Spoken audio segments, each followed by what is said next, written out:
Aizen sudah ditarget. Ya, ini Aizen sudah ditarget dan tentunya ingin mengingatkan teman-teman, ini game yang pertama. Mari kita dukung lagi. Spam hashtag Team Indonesia.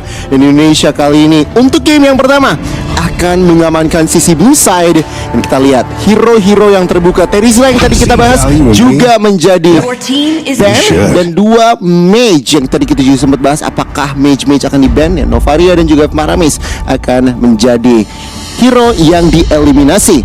Fredrin, hero seperti Super Ken tampaknya ya akan diprioritaskan. Balik lagi tadi kita sudah bahas juga. Kenapa Fredrin?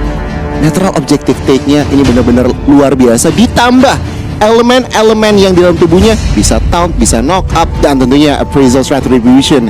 Retribution ini benar-benar on point banget sih kalau misalkan buat cara natural objective take. Bagus banget. Mungkin bisa dibilang kalau di meta sekarang hero paling aman untuk di first pick itu ya di antara mage yang sangat kekal di area tengahnya seperti Yves atau Valentina, sangat fleksibel, atau Fredrin. Udah, Fredrin yang paling benar biasanya kalau kita lihat karena aman banget. Bukan cuman CC yang dimiliki di kitnya, sustainability dan kit dia aja, tapi fleksibilitas itu loh. Walaupun gue sendiri benci banget lihat XP Fredrin, itu masih menjadi viable option yang bisa digunakan oleh tim Indonesia. Tapi di sini udah ada responsnya dari tim Mongolia. Yves dan juga Eden sudah langsung diamankan, tapi udah ada Valentina dan juga Cloud.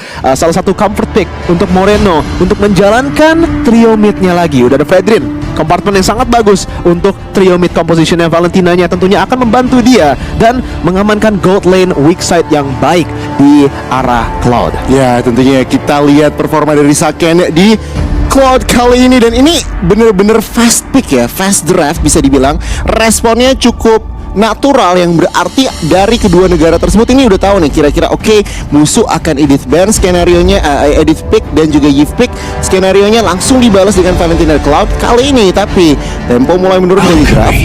Langsung oke, mereka secure ke arah MM sebelum masuki fase ban yang kedua. Tampaknya teman-teman dari Mongolia tidak mau ada chance di mana Indonesia bisa melimitasi lagi hero-hero opsi dari marksman-nya. Ini juga merupakan salah satu counter pick yang bagus ya.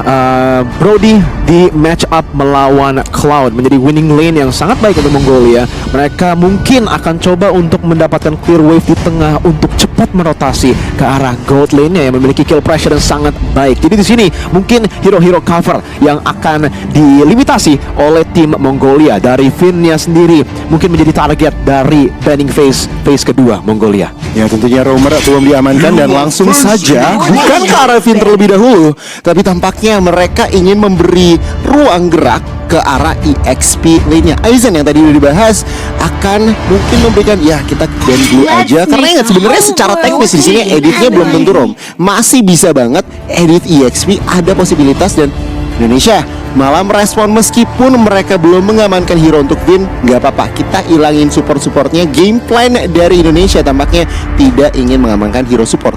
Ya, typical sih sebenarnya kalau untuk dari tim Mongolia ya. Kalau udah mengamankan Edith, ada opsi untuk mengamankan hero sustain, untuk bermain team fight yang lebih sustain dan lebih jangka panjang di arah manapun itu, neutral objektif, tapi utamanya ya untuk mengamankan neutral objektif. Jadi di sini juga mungkin bisa dibilang untuk Mongolia mereka mencari jungler yang lumayan sustain juga, yang bisa berhadap melawan Fredrin-nya. Lancelot menjadi pilihan yang lumayan baik, dan juga tentunya Martis.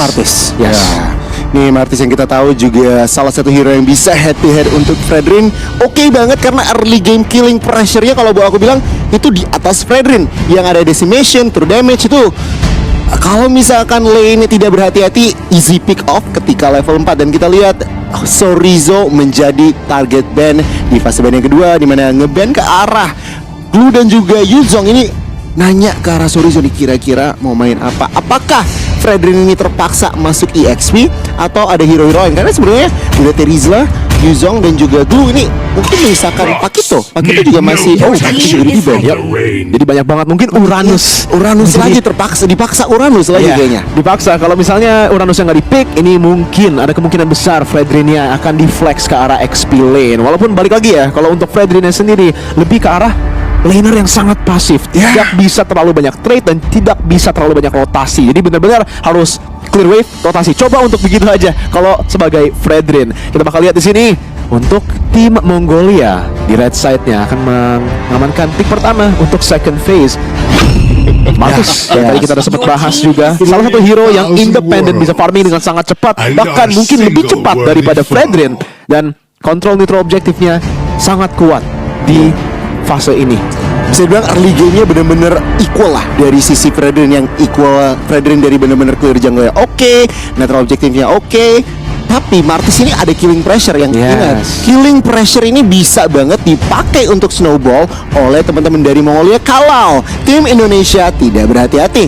Sekarang dengan adanya responnya Martis, kira-kira respon dari tim Indonesia ini lebih mengamankan, udah main range aja nggak sih? Iya, sebenarnya kalau di sini ya, tapi susah juga sih kalau mereka beneran mau main range karena mereka udah mengamankan mage dan juga gold. Jadi mereka harus coba untuk commit dan fighting X-Borg yang akan diamankan untuk Sorizo, salah satu hero yang kita udah sering juga lihat untuk Sorizo, dan juga Grok di sini di roam untuk Vin. Jadi bener untuk Fredrinnya akan digunakan di arah jungle, dan ini bakal menjadi kontes nitro objektif trio mid centric. Trio mid lawan trio mid tentunya, dan ini tampaknya akan ada Ice Queen One di sisi Yves, tapi juga kemungkinan besar akan ada Ice Queen One di antara X-Borg. Jadi kalau misalkan fight mulai cuman hover around atau cuman jalan-jalan aja, itu rotasi ya, pergerakan ketika mau engage, ketika mau disengage itu slow effect-nya akan lumayan memberi efek dari kedua pihak. Kita lihat last pick tentunya dari Mongolia untuk mendapatkan 5 hero. Mereka butuh sosok EXP laner tampaknya, atau ini edit EXP. Kita lihat masih dipakai fleksibelnya, dan sudah confirm tentunya Kufra, Rome, edit EXP untuk Mongolia di game yang pertama. Oke, draftnya sudah selesai. Untuk para pemirsa di rumah, langsung saja kita memberi dukungan full penuh untuk tim Indonesia. Boleh langsung digunakan hashtag tim Indonesia di comment section sekarang, dan kita bakal lihat untuk draftnya di sini. Sebenarnya teamfight.com/kiting dari tim Indonesia. Meanwhile Mongolia full dive, tapi enggak loh, bukan full dive. Mereka bisa dibilang lumayan multidimensional di sini. Mereka bisa pick off, mereka juga bisa kiting karena dari adanya Edith dan Yves ini suka banget untuk diinisiasi. Mereka bisa menerima inisiasi dengan sangat-sangat baik. Ya, ini benar-benar ada, bisa dibilang pick off centric, tapi mereka menggunakan Yves yang bisa untuk departemen high groundnya juga. Dan kalau kita ngomongin Yves dari Forbid ini 66% ya, dengan 2 kemenangan dari 3 game, yang berarti sebenarnya positif trend Forbid dari Yves. Itulah mengapa juga alasan kita lihat langsung di pick Yves-nya ketika available. Karena balik lagi ya teman-teman dari Bigetron, kalau lihat dari komposisinya, mereka bisa banget menangin early, tapi nggak boleh mereka harus benar-benar berhati-hati lah intinya ketika berotasi, karena balik lagi ada Kufra yang bisa pick off.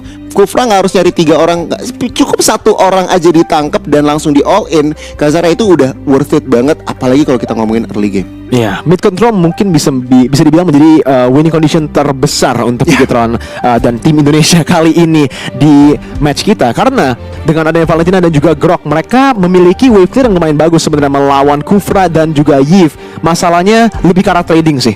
Killing pressure-nya harus digunakan di early game sebagai Valentina. Harus coba untuk nge-press Yves-nya untuk mendapatkan kontrol di arah neutral objektif. Karena kita tahu sendiri, kalau misalnya bisa di-match di wave clear department atau bahkan juga dari HP-nya sama untuk turtle pertama, Martis ini memiliki keunggulan yang lumayan besar melawan Fredrin. Ya, ada sedikit keunggulan tentunya, karena balik lagi Martis bisa melepas Kara Turtle dan cari orangnya dulu Pak. Cari hero-hero seperti Valentina yang bisa dibilang akan terusir atau minimal punching spellnya. Udah, itu udah untung. Martis akan bisa lebih fokus agendanya Kara Turtle objektif lagi. Dan itu yang akan tentunya kita expect dari draft. Karena kalau misalkan tadi kita udah ngebahas kira-kira pre-draft, itu hero-hero yang kita bahas juga keluar semua loh.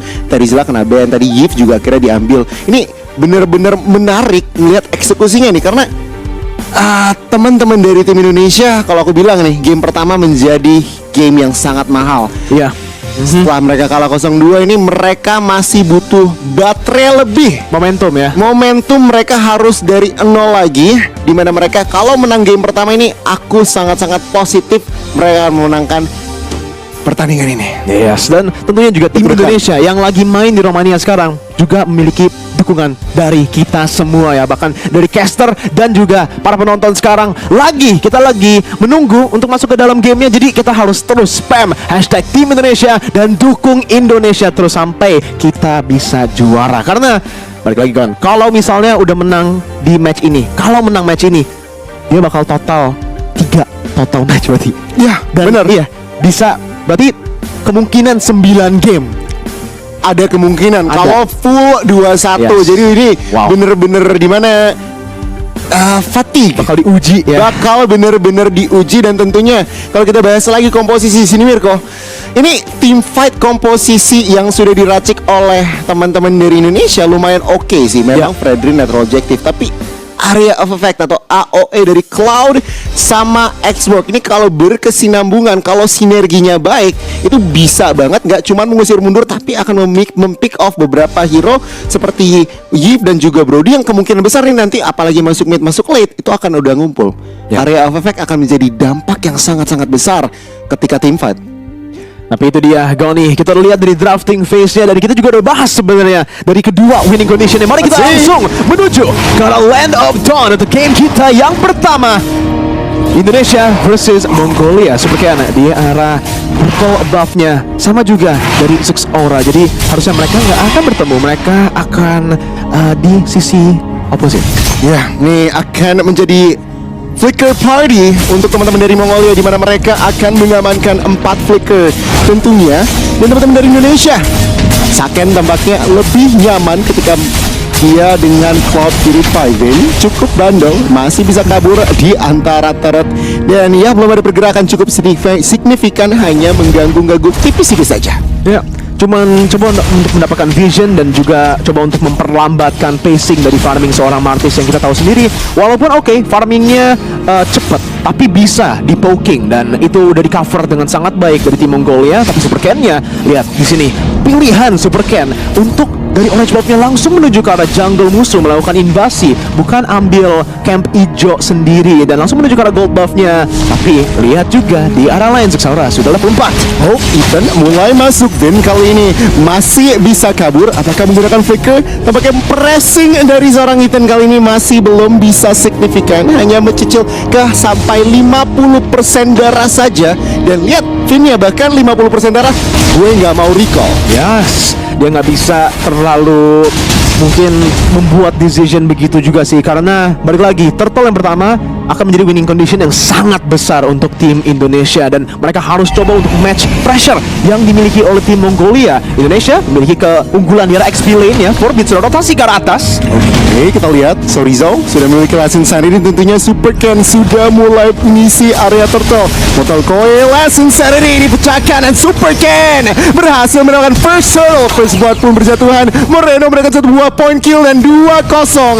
Dan ditambah turtle tentunya tim Indonesia control the early game. Kemenangan yang sangat besar di early game untuk tim Indonesia. Ini dia winning conditionnya sudah berjalan. Sekarang dive composition mereka akan lebih seram lagi menuju ke arah mid game-nya. Tapi mereka harus berhati-hati, harus coba untuk menggunakan lead-nya dan jangan terlalu overcommit untuk mendapatkan steal, untuk mendapatkan invade-nya yang mereka sedang lakukan sekarang. Tapi dengan pressure-nya tentunya masih bisa. Oke, Tong sudah mulai masuk. Oh, Aizen beri damage yang luar biasa. Real Revelation sudah dibuka, dan Aizen masih bisa survive. Namun Vin dan Sorizo akan menjadi korban. Double kill untuk seorang Saura, masih mendapatkan triple kill juga Mongolia. Mereka mampu membalaskan dendam dari kekalahan turtle tadi dan mendapatkan 3 buah point kill. Terlalu overcommit di arah orange buff tim musuh, dan langsung dipunish oleh tim Mongolia. Dimana lagi dan lagi sudah ada lead yang bisa digunakan, tapi terlalu banyak resource yang digunakan di sini, dimana call-nya itu adalah fine. Tapi balik lagi, mereka udah menggunakan banyak banget dari resource mereka untuk mengamankan turtle, bahkan juga untuk mengamankan orange buff-nya yang berhasil di steal. Dan begitu saja kita balik lagi ke equal ground di arah early game-nya. Gak ada gold lead yang dipegang oleh Indonesia maupun Mongolia. Ini bener-bener 50-50 lagi. Sangat disayangkan ya. Tadi terlalu overcommit, aku setuju banget, dimana mereka terlalu occupy di arah pressure-nya dan bahkan malah mengalami kerugian. Dan Fondasi early game yang sudah berusaha dibangun oleh teman-teman dari tim Indonesia sedikit ternetralisir. Dan kalau dari itemnya, apa yang terjadi? Oke, mari kita lihat dari itemnya. Ini heptasis yang sangat cepat dari Brody. Ini tempat udah jadi. Jadi ini merupakan power spike yang bisa langsung digunakan ke arah turtle yang kedua. Turtle kedua di arah gold lane-nya. Tentunya ini harusnya tim Mongolia memiliki sedikit keunggulan dengan Brody. Jadi Indonesia harus sangat berhati-hati dengan Brody dan juga dengan Corbett di sini yang memiliki power spike di menit keempat. Oke, netral objektif kedua sudah hadir di line up down tentunya. Aizen gagal mendapatkan Earthshatter koneksinya dan langsung dipanis begitu saja oleh tim Indonesia. Terrified Aizen Primora tidak berguna dan Retribution Battle kali ini akan dimenangkan oleh Zhao Sera, di mana Mongolia berhasil mendapatkan Turtle Sorizo, berhasil bisa kabur dengan Cyclone Eye-nya, tetapi Torn Apart Memory will secure the kill. Oke, menit keempat 3-4 posisinya, dan dari tim fight tadi tim Mongolia mendapatkan sedikit keunggulan. Ingat, Indonesia mereka memiliki Cloud yang langsung dirotasikan ke arah atas sebagai weak side laner, dan walaupun yes tim fightnya di sini bisa dibilang kalah, tapi dengan full turret goldnya kita masih imbang dari gold. Jadi no problem, tapi ini yang harus dimulai diwaspadai sih dari tim Indonesia ya, tim fighting presence di early sampai mid game yang dimiliki oleh tim Mongolia. Ketika Brody dan juga Yves mendapatkan item power spike-nya yang tadi terjadi, Super Ken juga tidak bisa terlalu menahan di depan dengan damage yang ada. Forbit pun udah jadi Ice Queen One-nya. Moreno tertangkap. Ada sedikit penangkapan tentunya. Moreno terpaksa menggunakan flicker, masih bisa kabur. Good cover dari seorang Ben, tapi lihat pressure dari Mongolia masih lebih. Tapi tampaknya untuk saat ini Moreno bisa bernapas lega. Lihat Sorizo cukup bebas di area EXP, mencicil turret sampai kurang lebih 45%. Dan kecil play. Good purify dari seorang Saken dan masih bisa kabur, tapi true damage hampir mendapatkan dari nyawa Saken. Tapi akan Brody yang will secure the kill, di mana turret atas juga menjadi korban. Mongolia pelan-pelan tapi pasti mulai kontrol pace dan juga temponya. Oke, kalau dalam situasi biasa bisa dibilang shutdown-nya itu lebih worth it untuk Indonesia ya. Tapi mungkin di situasi ini lebih bagus untuk Bebex dan juga tim Mongolia mendapatkan turret itu dibanding kill kepada Zux Aura. Sebagai seorang utility jungle doang, Bebex berhasil untuk trade dengan sangat baik, mendapatkan kill dan mendapatkan turret dan langsung mendapatkan item power spike keduanya. Ketika Brody bisa dilepaskan ke dalam map, ketika turretnya sudah mulai hilang, itu dimana menjadi sangat seram melawan Brody yang memiliki team fight presence dan killing pressure yang sangat besar. Ya, ini masalahnya kalau kita ngebahas Brody juga independen ya, masih bisa nge-stun musuh kalau memang terpick off. Tapi kita bahas juga netral objektif turtle terakhir sudah hadir di line up down. Game cukup sekarat di area belakang. Damage sudah masuk. Ethan kali ini terkena efek pound.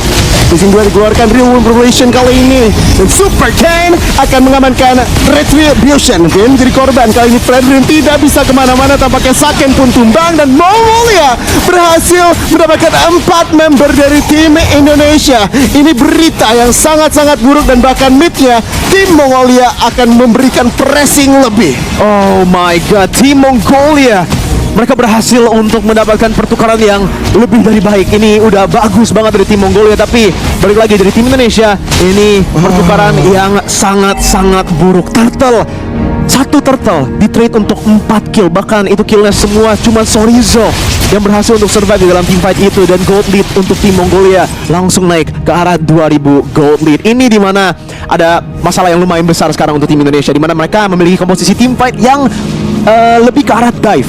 Ya, mereka membutuhkan gold lead-nya untuk memaksa beberapa team fight. Ketika tim Mongolia sekarang memiliki gold lead-nya, mereka dengan komposisi multidimensional ini bisa menunggu untuk tim Indonesia inisiasi. Mereka juga bisa untuk yang inisiasi duluan dengan gold lead-nya, dan mereka bisa maksa team fight yang bagus buat mereka. Ini yang benar sih, dimana teman-teman dari Indonesia terpaksa agak sedikit bermain lebih pasif. Tyrant Rage dan Revenge Yako negara 3 member, dan lihat Ethan menjadi satu korbannya, dibalaskan oleh Super Ken dan juga Van. 2-1 masih sangat baik, tapi ZX Aura masih mau lebih tampaknya. Dan teman-teman Indonesia mereka mulai kesulitan dalam bergerak di sini, Mirko. 11-5 pertukaran lagi 2-1, tapi ingat kembali ya, itu hanya Ethan yang terpick off. Itu merupakan salah satu trade lagi yang sangat-sangat worth it untuk tim Mongolia. Kita melihat item checknya di sini dengan adanya 500 gold lead, atau sebenarnya udah 1000 gold lead dibanding kedua gold laners. Bebex sekarang udah menuju ke arah Wind of Nature. Jadi dari killing pressure mungkin yang dimiliki oleh Saken dan juga dive bomb yang dimiliki oleh tim Indonesia akan mengurang pressure-nya itu dengan Wind of Nature. Dan Bebex ketika dia bisa free hit di dalam komposisi ini, itu bakal udah susah banget dilawan dari tim Indonesia. Bahkan juga dari Forbit 209, Ice Queen One dan juga Glowing One. Jadi untuk frontliner dari Indonesia juga akan gampang banget untuk di-poking dari tim Mongolia. Oke, ada sedikit penangkapan ke arah Sorizo. Maukah di all in? Wah, semua crowd control masuk. Tenaga armor pun dari Sorizo harus hilang begitu saja. Teman-teman dari Mongolia masih sangat mengontrol dari pertandingan. Dan juga Lord Dance ya Super Ken mulai masuk ke area. Chatter tidak connect juga. Dan tempatnya Ethan mulai charging akan mendapatkan targetnya tentang tidak. Retribution Battle akan dimainkan oleh Ziggs Aura. Dan lihat pecah fightnya. Sorizo tidak bisa kemana-mana. Last Insanity tidak bisa. Dan tentunya Immortal masih berada di tubuhnya. Tetapi Vayne menjadi satu-satunya korban kali ini. Mongolia menang Lord, menang fight, dan Indonesia dipaksa defend with 4. Ya, untuk siege compositionnya juga dari tim Mongolia akan sangat bagus menggunakan Lordnya. Jadi kita bakal lihat lagi replay di sini apa yang terjadi. Super Ken terstun dan Ziggs Aura berhasil mendapatkan Mortal Coil yang sangat baik untuk juga mengamankan Lordnya dengan Retribution. Dan di sini menit ke-10 dengan adanya Brody, siege comp-nya baik banget. Mereka bisa melakukan poking kepada Tarap dengan sangat gampang dan bahkan juga Kufra yang penting gak kelihatan. Ketika Ethan masuk bush, itu dimana Indonesia harus langsung respect. Dan tentunya saja 3 Tier 2 Tarap sudah diamankan oleh tim Mongolia yang terakhir di arah bawah. Ini menjadi atau membuat teman-teman Indonesia PR-nya semakin banyak, Mirko. Lord yang pertama sudah berhasil diamankan. Memang ini Lord yang pertama belum terlalu strong, masih bisa di-manage. Dan kalau dari sisi Igor, oke banget komposisi dari sisi Indonesia. Namun, lihat pergerakan dari ekonominya udah mulai signifikan bedanya. Ini yang mungkin memasuki mid game, ini lagi mid game memasuki ke arah late game. Ini akan menjadi krusial juga sih, dimana kalau Brody-nya udah terlalu fed, kita tahu Brody kalau udah fed bener-bener snowball dan sulit banget, semakin sulit untuk ditangkap. Apalagi dari coverannya, dari spellnya ini bisa banget Bebex mencari posisi yang optimal. Dan lihat pergerakan dari Aizen sudah mulai masuk. Mau dikomitkah? Kalau menurut aku sih Mongolia masih lebih cukup disiplin.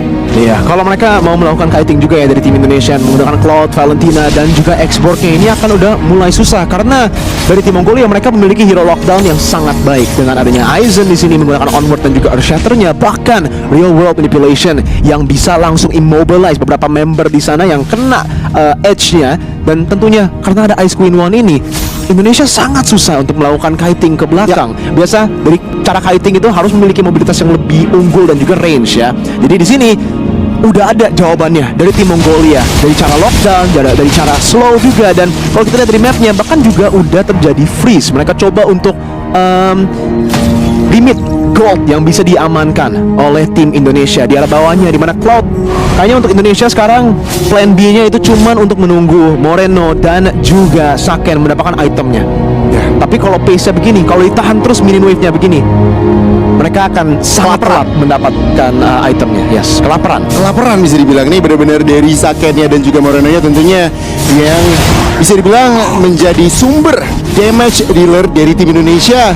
Dan lihat, benar-benar bagus banget, disiplin banget yang dilakukan oleh Mongolia ini, bikin aku sendiri gregetan gitu. Lord sudah hadir tentunya. Ini Lord yang sudah di-enhance akan menjadi sebuah challenge lagi untuk tim Indonesia kalau mereka tidak bisa memenangkan Lord kali ini. Ini chance-nya juga udah sangat low sebenarnya untuk mendapatkan steal-nya di sini karena Super Ken 3 level di bawah Ziggs Aura yang memiliki kontrolnya menggunakan Martis yang juga hero snowball. Tapi Indonesia masih mau untuk contest. Oke, Sorizo, tenaga armornya hilang, tidak bisa less insanity untuk saat ini.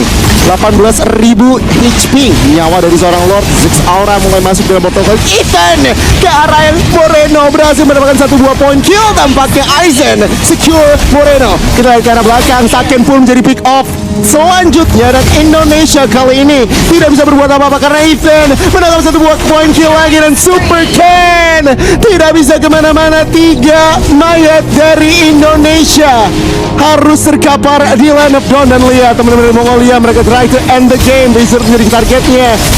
hanya butuh satu minion kah ke clear, langsung cari di bawah begitu saja untuk clear the minion. Dan tampaknya damage untuk turret masih belum bisa, dan Indonesia masih bisa bernapas. Oh my god, plannya di sana, decision yang dibuat oleh tim Mongolia, decision yang sangat-sangat risky. Coba untuk meninggalkan Lordnya, coba untuk melakukan end, tapi di sana Indonesia masih bisa melakukan defense dengan defense yang sangat baik oleh Sorizo dan juga Finn. Mereka bisa memperlama game di sini, tapi tentunya untuk Lord masih bisa diamankan secara tidak ada kontes sama sekali dari tim Mongolia. Balik lagi, plannya masih sama untuk tim Indonesia, melakukan defense dan menunggu untuk item jadi dari Moreno dan juga Saken. Dan kita bakal lihat langsung saja di sini 8.618 gold yang udah diamankan oleh Saken.